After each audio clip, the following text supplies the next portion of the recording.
सोचो एक ऐसा देसी ब्रांड जो ना टीवी पर करोड़ों खर्च करता है, ना किसी भी बॉलीवुड स्टार को अपना ब्रांड एम्बेसडर बनाता है, फिर भी लोग उसके दीवाने हैं। और अब न्यूज आ रही है कि मुकेश अंबानी की रिलायंस की नजर इस ब्रांड पर है। लेकिन सवाल ये है, आखिर लाहौरी जीरा में ऐसा क्या है? रिलायंस को इसमें क्या दिख रहा है? और अगर ये डील हुई तो पूरे कोल्ड ड्रिंक मार्केट का गेम बदल जाएगा। आज इस बिजनेस केस स्टडी में पूरी स्टोरी को डिकोड करेंगे। आज जब भी कोल्ड ड्रिंक की बात होती है, दिमाग में कोको कोला, पेप्सी जैसे ब्रांड आते हैं। लेकिन इंडिया के शहरों और कई छोटे टाउन्स में एक नई ब्रांड जो अभी अभी आई है, वो काफी पॉपुलर हो रही है, जिसका नाम है लाहौरी जीरा। ये ब्रांड अपनी अलग टेस्ट और देसी पोजीशन की वजह से लोगों के बीच पहचान बना पाया। जब सारी कंपनियां लेमन और कोको कोला बेच रही हैं, वहीं लाहौरी जीरा ने एक सिंपल आइडिया चुना। आइडिया था इंडियन टेस्ट, और यही इसका पहला मास्टर ग्रुप था। बाकी कंपनियों को लगा कि ये सिर्फ एक सॉफ्ट ड्रिंक है, लेकिन असल में ये कंपनी एक अपनी अलग कैटेगरी बनाने को निकली थी, और इसी वजह से ये ब्रांड बहुत ज्यादा डिस्कस में है।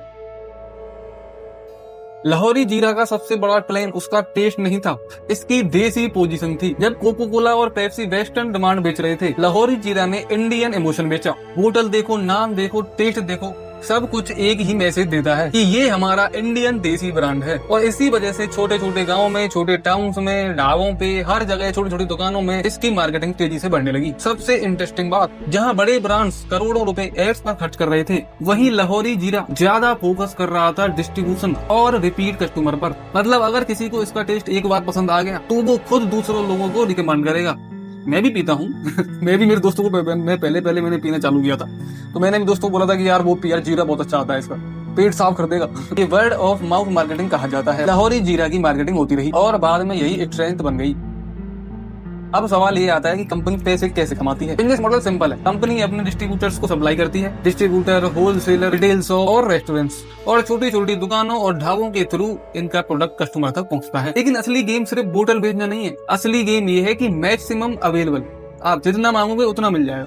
इनका सीधा फंडा ये है कि जितना हमारे यहाँ से माल निकलेगा, जितना दुकानों पर दिखेगा, उतना ही बिकेगा। और इसी प्लानिंग की वजह से ब्रांड धीरे धीरे नॉर्थ इंडिया के कई हिस्सों में अपना स्ट्रॉन्ग प्रेजेंस बना पाया। अब बताता हूँ रिलायंस को इंटरेस्ट क्यों है इसे खरीदने में। मुकेश अंबानी और रिलायंस कंपनी का लाहौरी जीरा में इंटरेस्ट क्यों है और क्यों हो सकता है। तो जो रिलायंस रिटेल के पास इंडिया का मैसिव रिटेल मार्केट है और नेटवर्क भी है। आज एक ऑलरेडी पॉपुलर ब्रांड उसी नेटवर्क का हिस्सा बन जाए तो उसकी रीच बहुत तेजी से बढ़ सकती है। दूसरी तरफ रिलायंस इस कैटेगरी में अपनी पोजीशन को स्ट्रॉन्ग कर सकता है, यानी एक तरफ ब्रांड और दूसरी तरफ डिस्ट्रीब्यूशन। और जब ये दोनों मिलते हैं तो बिजनेस का एंगल कम्प्लीटली बदल जाता है। लेकिन क्या सिर्फ इतना सा रीजन है? इसका जवाब मैं देना चाहूंगा नहीं। इसके पीछे बिजनेस प्लान एक और छुपा हुआ है, और वही इस स्टोरी का इंटरेस्टिंग पार्ट है।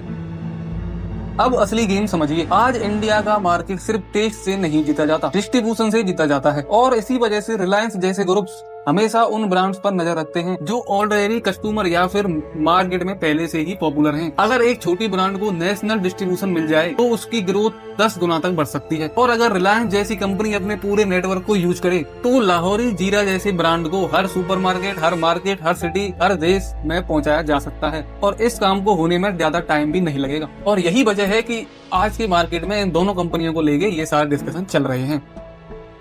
लेकिन यहाँ एक प्रॉब्लम भी है। कोल्ड ड्रिंक मार्केट आसान नहीं होता। यही कोको कोला, पेप्सी, यहाँ कई ब्रांड पहले से ही अपना प्रॉपर नेटवर्क के साथ मौजूद हैं। इन कंपनियों के पास एड चलाने के लिए पैसे भी हैं, डिस्ट्रीब्यूशन का पूरा मामला भी है, पहले ही कस्टमर के ऊपर राज कर चुके हैं। अगर लाहौरी जीरा नेशनल लेवल पे कॉम्पीट करता है तो लाहौरी जीरा के लिए सिर्फ टेस्ट काफी नहीं होगा, ब्रांड बिल्डिंग भी बहुत जरूरी है और सप्लाई चेन भी बहुत स्ट्रॉन्ग होनी चाहिए।